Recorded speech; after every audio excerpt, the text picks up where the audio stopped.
Welcome to USA Global TV and Radio, where our mission is to provide education, entertainment, hope, and inspiration.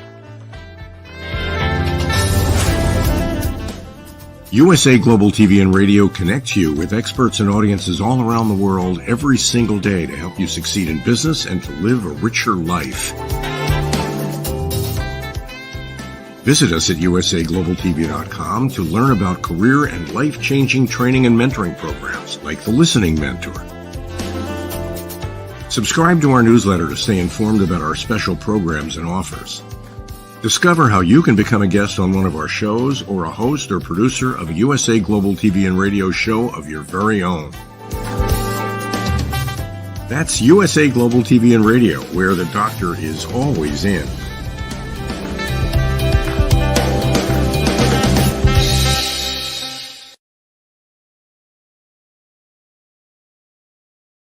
Hello, everyone. I'm so excited to welcome you home to USA Global TV and Radio. Welcome to our worldwide audience. This is a brand new show that we are super excited to present to you with a brand new team member.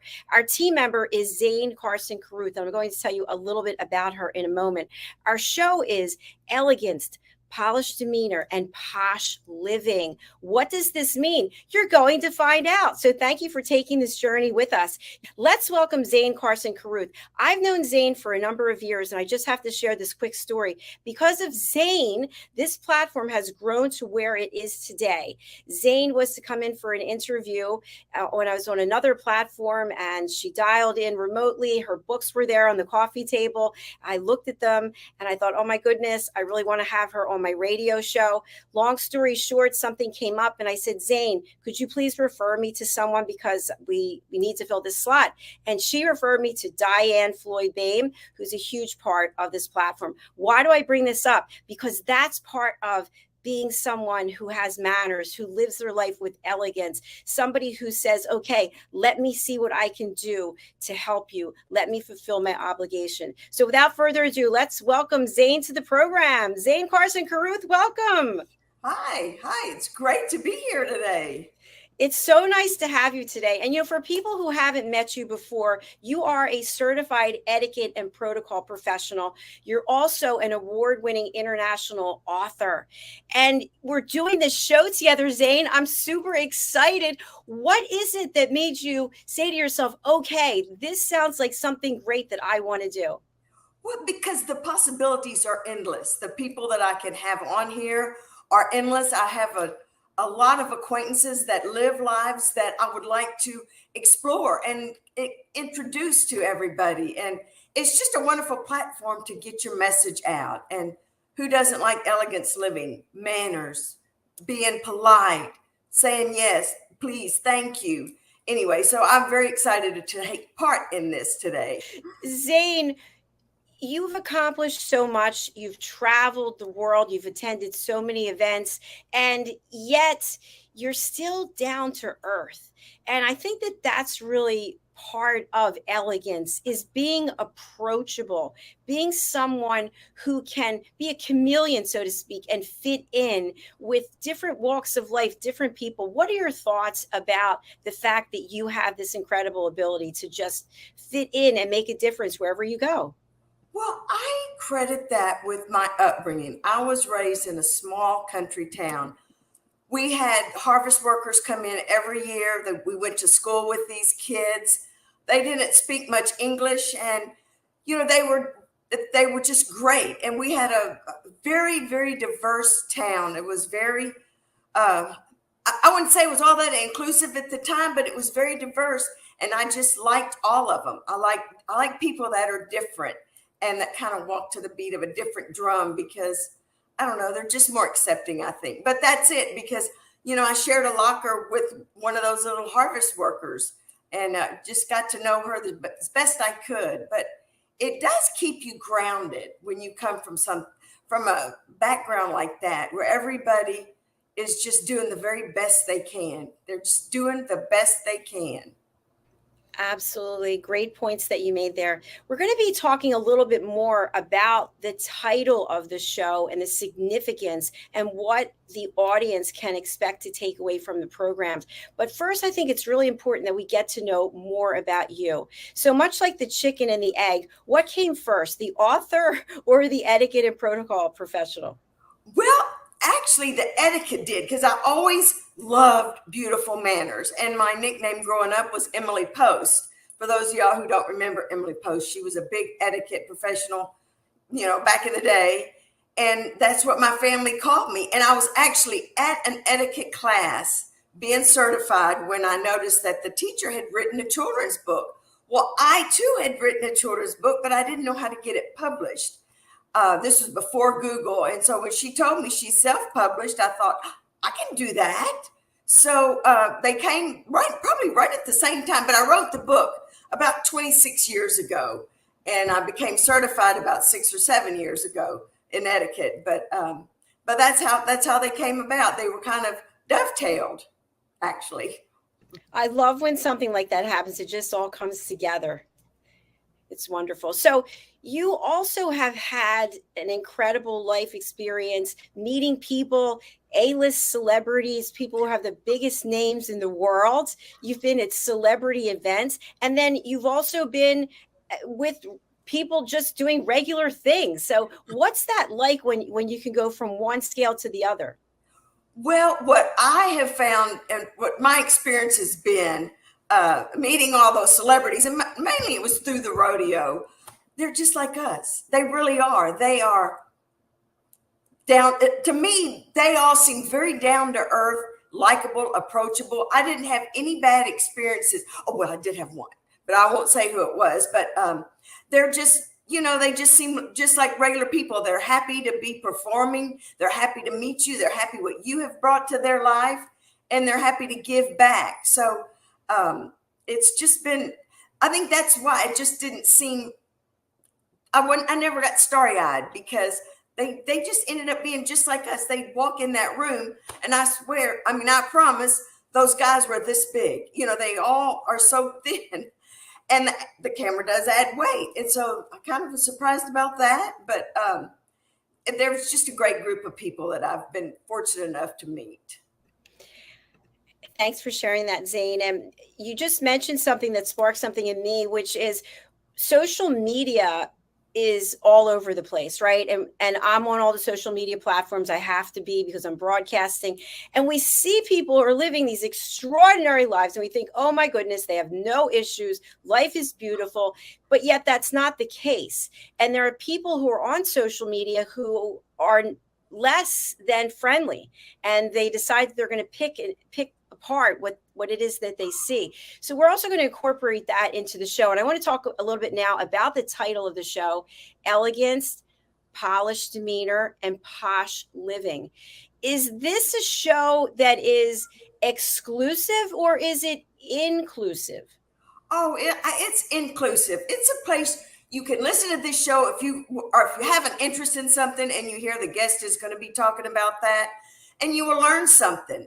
We're just going to introduce interesting people who have made a success, out of their lives. Not born on third base, but have done it themselves. Some of them are born on third base, but it's be very inclusive, because you'll learn a lot. You'll take away with a lot of good ideas, and it's going to be a fun 40 minutes. Absolutely. I'm looking forward to the first guest, but I'm enjoying my time with you right now. And Zane, what I'm wondering is, as a certified etiquette and protocol professional, is it your role to train people or to coach people? Or are you typically more interested in writing articles and being part of informing people through an educational platform like a magazine or a blog? Well, thank you for asking that. No, I really have no desire to teach etiquette classes. I like to write. So I love to write articles, and I have written articles for quite a few regional magazines. And my goal, my dream would be to have a syndicated column, either in a newspaper or a magazine or a regular column. But I like to write articles. That gives me joy. And when you think about writing articles, the first thing that comes up for me is Dear Abby. And I don't even know if Dear Abby is it that type of column that you want to write? No. The editor or whoever owns a magazine will contact me and say, okay, Christmas is coming up. Let's talk. I need an article on how kids should treat new house guests. What should their role be when they have house guests? Or I've written 2 or 3 articles on thank you notes, or when do you send an RSVP, or when you do and what happens when you don't. So it just depends on whatever I'm asked to do. But a lot of it revolves around certain holidays that kind of sparks an interest in the editors. Thanks, Zane. What I always thought was interesting about etiquette and manners is if you have etiquette and manners and you're interfacing with someone who doesn't. And I've seen people do this. They start calling the other person out and say, you shouldn't be doing that. That's not and I think that's not actually proper etiquette and manners, is it? No, that's just rude. I mean, I have a problem pronouncing words properly all the time because I talk too fast and I have a Southern accent. But I cringe when people feel like it's their job to correct me. Just let me mispronounce it. Nobody's going to care. Nobody's going to remember. But I remember when people correct me, and that happens. And I would encourage people, don't do that. Just let them be. If you say something wrong, pronounce it wrong, or if you end a sentence with the word at, just let it go. Just let it go. I love that you shared that because that's been one of my pet peeves is when someone ends a sentence with a preposition. They do it. But I did correct people for a while. And then I thought, what am I doing? Why am I doing this? It's wrong. And so I stopped doing it. But anyway, I want to go into the fact that you have these 2 sides of your personality that are really one, which is etiquette and protocol, and then also being an award-winning international author. And you are able through your work to help inspire children and their families. And when it comes to etiquette and manners, when it comes to protocol, what better place to start than when you're a child, when you have a child? Oh, absolutely. Absolutely. And that's what I try to bring out in my books. I have a trademark series about the little tooth fairy, the world's first tooth fairy. And the book follows Abella, the tooth fairy, and her best friend, Darcy. And they have all kind of adventures. But through it all, little Bella, she makes mistakes. She says the wrong things, does the wrong things. But Darcy never kicks her when she's down. They show real love and support for each other. And I think that is critical to learn when you're young, that because so many times people, they just pounce on you if they feel like they can get one up on you, or if they can tell you, you shouldn't have said this, you shouldn't have done that. Or so that my books focus on being kind to one another, what it means to be a good friend, what it means to be a best friend, how to support one another. And that's just the thread through all of the books. I mean, the books are interesting and tells a lot of stories, but that's the thread through the books. Thanks, Zane. We actually have your website pulled up here, so let's take a look at it. Since this is our pilot show, let's have everyone experience your work. So here we are on the website, which, by the way, folks, for people who are watching or listening, the website is worldsfirsttoothfairy.com, and you can see Zane's email address, which is info@worldsfirsttoothfairy.com. Zane, where should we go over here on this website so people can get to know more? Well, if you want to learn about me, go to About Author, or the books will tell you that that's just about me. That's not that interesting. But then the books list all of the books and where you can get them. Okay, let's go here. Wow, how about this? Abella Goes to the Rodeo. Yes, that's a fun book. That book highlights rodeo bull riders and bullfighters. People used to call them rodeo clowns, but that's all about Mr. Leon Coffey, the bravest bullfighter in the world. And that's a great book. He got such a kick out of me writing that book about him. And that's probably been my most popular book. Well, in Houston, we have that huge rodeo here. And the rodeo did highlight it and sell it in all of their shops at the rodeo. But we did some book signings. But that's a fun one. That's a good one. How special is that? I love it. What about this? Bella starts a tooth fairy school. Well, everybody wants to know, where do they get their money? Where do they get their teeth? All right there. All right there. You'll never have to wonder where those tooth fairies get their money. Want me to tell you where they get their money? No, I don't. I don't want to know right now because I'm going to read the book. I actually have several of your books right here in my closet over here. Yeah, that was a fun book to write. It really was. And the illustrations are beautiful. Oh, my guy's incredible. He is a man out of, it's called Between Animations, and he's out of India. And it was funny when I was writing that rodeo book. I guess they don't have cowboys or rodeos in India, so I had to keep sending him Google pictures to show him, no, this is what a bull rider looks like on a bull. It was comical. It really was. But anyway, we got through it. We had fun. But it was an educational experience for him as well. Yes. What about this? Oh, that's a fun one. That's when little Bella gets her magic wand, and she she goofs up. She makes a mistake, but her little friend Darcy tells her, "Oh, you're not a troublemaker. You're an awesome maker." So that's a cute book. And as I recall, there's something very special on her handbag, right? The white things there. We're not going to say what they are, but they're very special. Yes, they are. Those little pearls. Yes. And Zane, I believe that there's another book that you have in addition to this. This was your original one, right? That's the original one. Yes. That tells you how the tradition of the tooth fairy started. You will never have to wonder. It's all right there. Very simple, very easy and fun.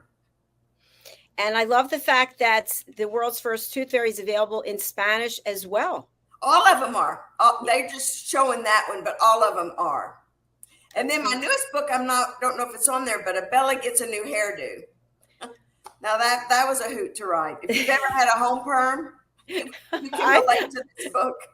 I've had one. It's not pretty. It's not pretty. No, it doesn't turn out. But you have such hopes and high ideas of how this hair is going to turn out, and it usually doesn't. Yeah, I just love these illustrations. They're so powerful. Yeah, there it is. Bella gets a new hairdo. Yeah, she really wanted that new hairdo, but now when you wrote these books, were they based on anyone or anything? No, the hairdo book was just a lot of my own experience because my mother always would give me these home perms, and it would just fry your hair. But anyway, never turned out right. But no, there's a lot of things in those books that I've pulled up from just my life, and like the saying, "No, Bella, you're an awesome maker." That came from my grandson. Actually, he called me that one time when we were at the rodeo.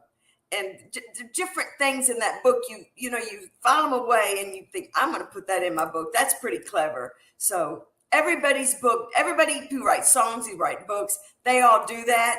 But it's a nice touch because, I don't know, it just resonates with people, I think.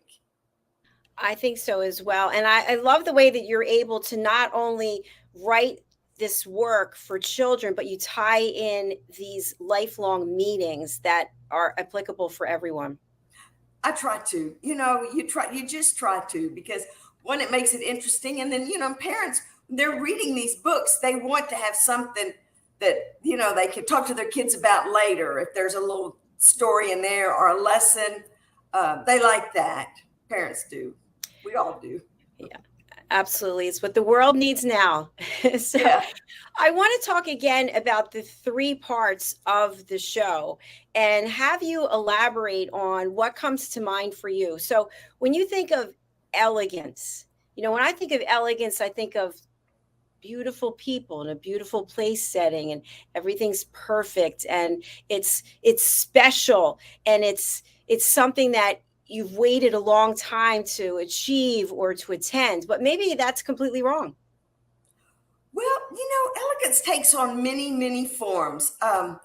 You're right. You can have an elegant home, an elegant table setting, an elegant outfit. But to me, you can carry yourself with elegance and the way you present yourself to the world and to your friends, you can live an elegant life without having a lot of money. You just, well, besides being, well pressed and cleaned and all of that. But yeah, elegance comes in many, many forms. The way you speak. I mean, I've heard people speak so eloquently. It's very impressive. And the way some people walk. I mean, some people just walk and carry themselves with such elegance. So elegance comes in so many different forms and fashions. And we all see elegance different in different things. And Zane, would you say that elegance is something we can learn if we want to be more elegant?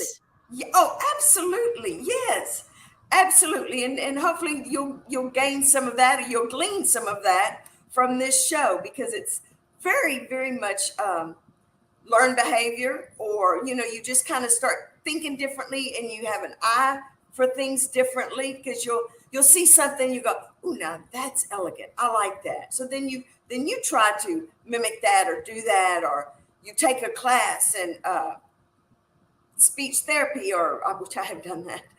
You do all kind of different things you can do to become the person you want to, because it's a process. Life's a long process. And if you want to be elegant, you can achieve that. You just have to work towards that. Absolutely. And I just want to give a very quick example of something. I'd love to have you comment on it. But I was going for my doctorate and working in corporate. I'm still the same person that I am today. And I was working a part-time job in retail at one of the major department stores. I was doing cosmetics because I like to do it. And this woman came in and she just started insulting me. And she kept putting me down, and she was dressed in a certain way and she carried herself in a certain way. But yet she said, "You're just a dumb counter girl. I don't want to speak to you." And I never forgot that, because she had no idea who I was or my education or my background. So I had to actually bring it to her attention that she was being very judgmental. And I think that's what people do. They judge us. And when I think of elegance, I don't think of judgment. I think of, no, that was horrible.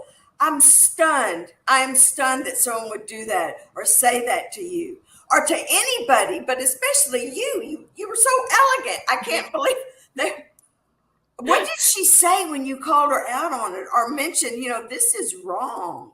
I said to her, this isn't typically something that I would do, but because of the fact that you're shopping in the store, I would hope that you wouldn't do this to anyone else. But I actually have a master's degree and I have a doctorate and I have a career outside of here where I earn 6 figures. And normally I wouldn't even say this, but I'm bringing it to your attention because you just put me into some box that nobody belongs in. And she said, "Oh, I'm so sorry. I had a bad day." And that was the point of it. She had a bad day and she was taking it out on someone else. And that's what people do. That is horrible. Well, and I think you handled it correctly. I do. I think you did. You didn't retaliate. You didn't get mad. You didn't call her name or get back at her. You just explained, "No, you've put me in the wrong box and I'm going to bring this to your attention." So kudos for you. Thank you very much. Thank you. So when we think of elegance, is it always accompanied by a polished demeanor? Are they a package? Well, that's a good question. I guess that just depends on anyone's opinion. I mean, if someone is talking very eloquently, but they're dressed, like a hobo, well, they're still speaking very eloquently and they're still putting out that elegant vibe. So I don't know as if they are that exclusive together, or you can't have one without the other. I do think you can have one without the other, but it's best if you just kind of work towards, bringing your image together. Yes, that makes a lot of sense, because I think, again, what I'm hearing from you is it really goes to how you treat someone. And also, I recall when I was growing up, my father, he had a tough upbringing. And whenever he would purchase something monetarily, he took very good care of it. Yes. And I learned that, and I take very good care of my things. And I think that's part of the whole package, being respectful, not just about people and places, but when it comes to money, money comes and money goes. And so respecting what it took to get to where you are or where you want to go. Oh, you see that all the time. People that work for a living or have worked for a living for years versus people that we call them being born on third base. Yeah, there's a huge difference in the way they take care of their possessions and their clothes, their home, their car. I mean, I could give you lots of examples, but we all have friends like that and know what I'm talking about. And then you have those people like you and I who take very good care of our things because we've worked hard for them. It's very true. All right. The last part of the title is Posh Living. Whoa, this sounds exciting to me. I love this. It brings like a lightness when you think about Posh Living. What comes to mind for you, Zane? What comes to mind for me is a clean environment, a clean home, clean clothes, just uncluttered. That is posh. You don't have to have a lot of money to have beautiful, polished, clean things. It's just a way of life, in my opinion. Yeah, I like that. I have a follow-up question for you, and I know that you'll be bringing some guests to the platform who may have an experience or they live like this. So some people have very clean, simple homes, meaning it's white, it's bright, it's light, it's uncluttered. And then we have people that have heavy fabrics, gold, gilt, those types of things. So how can we understand the different categories, I would say, of elegance and posh living? Well, what I have found, you walk into someone's home and it is the heavy velvet drapes, the upholstery furniture, statues, marble statues. Usually they come from they're probably not from Alabama.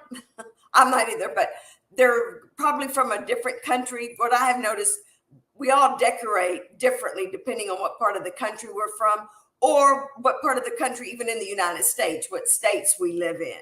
So, you can have posh elegance in a minimalist environment, or it's something very ornate and borderline overdone compared to the minimalist. Yeah, so there's different levels, different layers of it, it sounds like. And also, when I think of the title of the show, Elegance, Polished Demeanor, and Posh Living, I also think of a positive affirmation in terms of mental health. There's so much going on with mental health and mental health awareness. I feel like if you carry yourself a certain way, if you treat people a certain way, if you live a certain way, it's going to have a direct impact on your self-esteem. What do you think? Well, absolutely. Yes. And you have to think positive and you have to surround yourself with positive thinking people. And you can't get caught up in the little small petty negative things, but you just have to keep pushing forward and staying positive, staying on top of all of the annoyances. Do a lot of affirmations. A lot of people are big into affirmations, and I am too. I'm a big believer in creative visualization, visualizing what you want and then working towards it, picturing it. It's amazing how powerful that is. It certainly is. And I think we need more of that in the world. And Zane, I'm just going to say this because I've known you, I've met you, I've interviewed you. You're a beautiful woman. You're very well spoken. You're very well dressed, and you have a fabulous husband and family. But life hasn't always been picture perfect. Nobody handed you a platter, like you said. What is it? The third base? Yeah, oh yeah, if you're born on third base, that just means you were born in a very wealthy family. You didn't have to worry about how you were going to pay for your college or to get scholarships or your first car. That's what that means, being born on third base. You're so close to getting a home run because you were born on third base. You're already there. Well, you're going to be able to bring life lessons and experience because of the travels and the journey that you've been on. Yes, I have. That's going back to don't judging people. It's easy to watch this show and hear us talk and roll your eyes and go, oh, well, it's always easy for people like that or this or that. But people have no idea the tragedies, the heartbreaks, the deaths that I have endured. So you just don't judge. Just be happy for right now. And yeah, that's all I can say. And that was a good point. And I'm glad you brought that up because you can't judge people because you just don't know. And I know I've had people react to me in a negative way, like, oh, well, anyway, it's a long story. But so just don't judge people. Just like them for today. Just accept them for today and going down the road. Exactly. And you know what, Zane, I also think to myself, what could I possibly learn from this person and from their experience? And I remember when I went to New York for the first time, New York City, and I was sitting outside with my parents, we were at a cafe or something, and people were speaking different languages. I thought, how cool is this? They don't look like me and they don't talk like me, and I'm interested to learn. And I wish more people would be open-hearted and saying, okay, what can I learn? Yes. Yeah. Brady and I were just in New York and just walking down the street. It's like, okay, what do you think? What language were they speaking? And I bet one right after another, there were people speaking in a foreign language, and we were having a good time trying to figure out what language was it? Where are they from? Brady goes, well, I don't know. I think that one was Russian. Well, I mean, you can usually always tell if they're from Spain or Mexico, but or the Mideast but anyway, yes, it's very, very diverse, and it's more so probably now than it's ever been because it's so easy to get around. And I think also because of the pandemic, I know for myself, I've been able to meet people around the world I never would have met, and I haven't left the screen. So it is kind of interesting. A couple more questions that I have for you is, the first is, what kind of topics can people expect based on the guests that you're going to be bringing? Well, one that I'm thinking about, she's right here in Saratoga, and she has a beautiful shop here that she sells gourmet foods, tea towels, linens. And, if you're planning a special party, that's where you want to go if you want to find something really nice and different. So I'm going to have her on because you don't think about those things. Especially if it's the last minute, you can just run over there. And then I have another friend who sells high-end handbags and jewelry, and she travels all over the world. She's just so much fun to follow on Instagram because you never know where she's going to pop up. And she's fun, and she's sweet and lighthearted and a good personality. And I have another friend who sells jet airplanes to people, companies, corporations, people. And she's had a very interesting life and has a different take on things. So it's just going to be a variety of interesting people that have something to offer, something to talk about, something we could chat about. I think it's going to be a lot of fun. And I think that you will want to watch every month so you don't miss anything. I agree with you, Zane. And by the way, the first person that you mentioned, I love supporting business owners. I love it. And then I did go over to Instagram to follow the second person. Oh, yeah. Yeah. And she's a hoot. I just love her. She and I are fairly new friends. She had a show on her Facebook, and I was on her show, and we just bonded. So, do you want to give her a plug? Oh, yeah. It's called the Vintage Contessa, and you can Google her, the Vintage Contessa. She sells all kind of handbags, Chanel, Hermes, Dior, anything you want, she's got. And the jewelry, oh my gosh. Yeah. I needed to buy my little granddaughter. I was gifting her with a nice handbag because she had a tragedy she went through. And I thought, well, she needs something nice and fun. So, and I went to the Vintage Contessa, and she fixed me right up.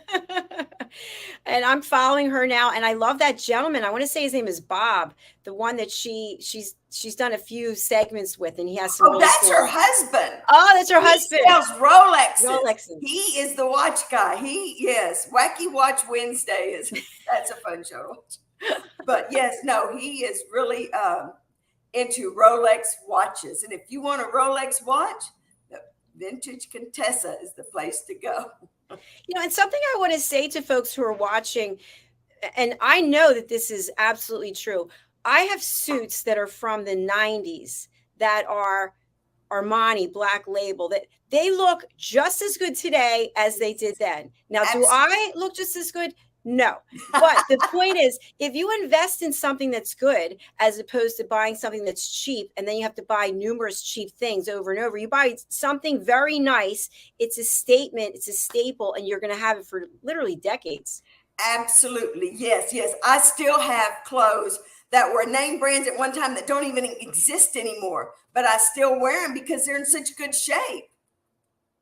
There's something to be said about, to me, that's elegance. Like when I think of Armani, and again, not a paid spokesperson for any of these brands or labels, but the quality that goes into those jackets, those suits, it's timeless. You don't really, I didn't mean to interrupt you, but you don't understand the quality until you buy your first one. And because I can remember just being blown away. I bought it at one of those discount houses. It was a Gucci jacket, and I was like, so proud of that. And I got so many compliments, but the way it was made, the lining, the thread, the buttons, everything about it was different than something that I had bought at a somewhere else, at a little somewhere else store.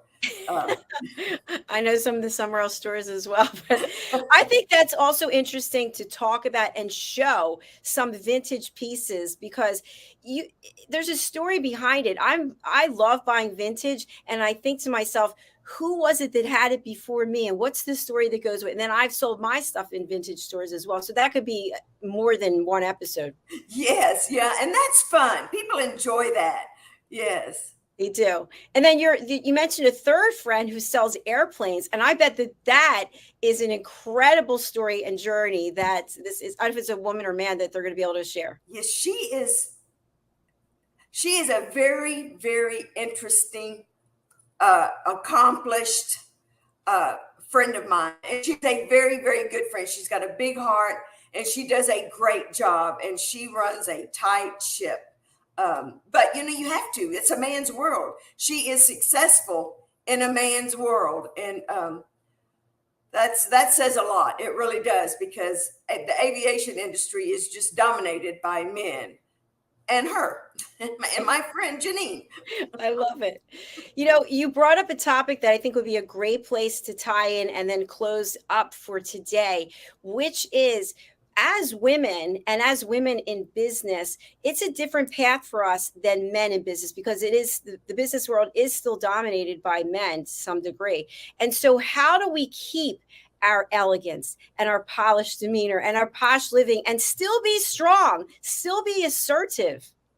Well, you just have to not have a temper, because that puts you in a different category, and we all know how that ends up. You just have to stay very calm. But I can attest to how far we've come. When I was a young woman I was always in insurance. Some of the things those men would say to me, and say to all females, would make your mouth drop. Now they get fired. So we have been through so much, and we have really come such a long way that the younger females have no idea what we went through back in the 80s. It was, well, now it'd be called criminal, but no, you just have to just stay calm. You just stay calm, because they know how to push your buttons, and a lot of times that's just what they want to do, is to push your buttons. That's so true. I could tell a million stories. We could be here for weeks going through. If the generations today knew what we had to do to set the path, the table, so to speak, for future generations. So, Zane, another question I have for you is, when we think about elegance and manners and etiquette, I find myself that I'm in my masculine energy almost, I want to say 90% of the time, but that feminine energy is so important. So is there some kind of metric or rule of thumb about masculine and feminine energy? Because we all have it. Well, I have a funny story about that. I worked for a startup operation. I was vice president of sales and marketing.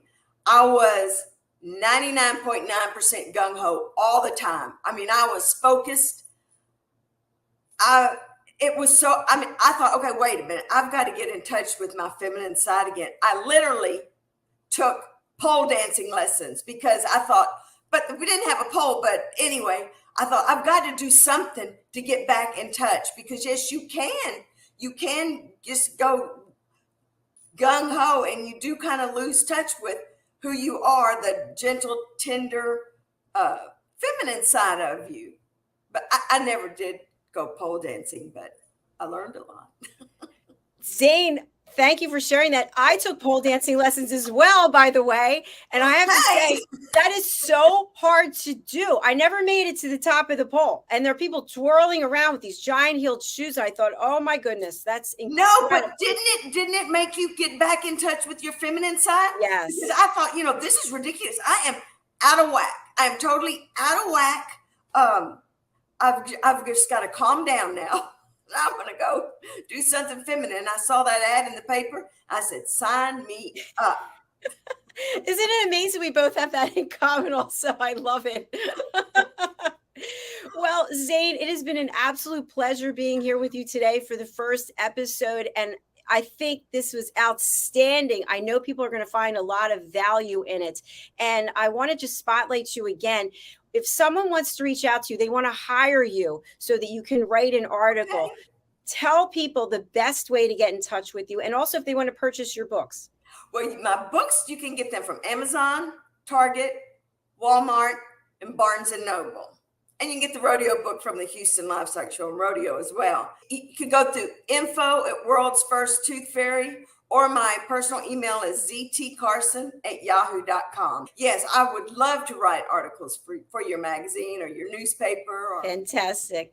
Thank you so much, Zane. I really have enjoyed this episode, and I know that our viewers and our listeners will. Please go to our YouTube channel, which is USA Global TV and Radio, and subscribe so that you can find all of our shows. Thank you, Zane. Thank you, everyone, for being here. It was an absolute pleasure. We look forward to seeing you again next month. Thank Bye you. for now. Bye. Hi, my name is Zane Carson Carruth, and I'm the author of this book, The World's First Tooth Fairy Ever.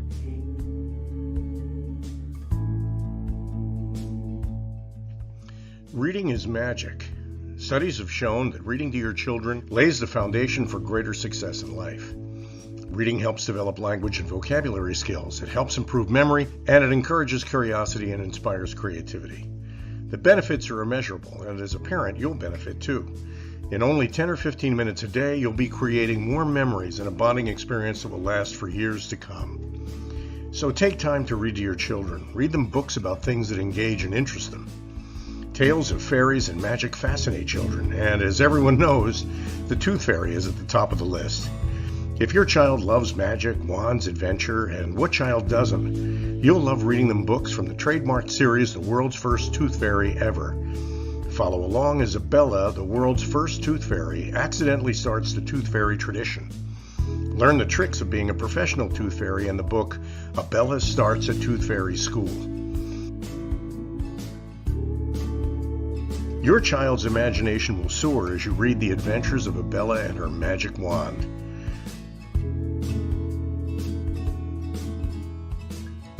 These wonderful books are available at worldsfirsttoothfairy.com and at Amazon, Barnes & Noble, and Walmart.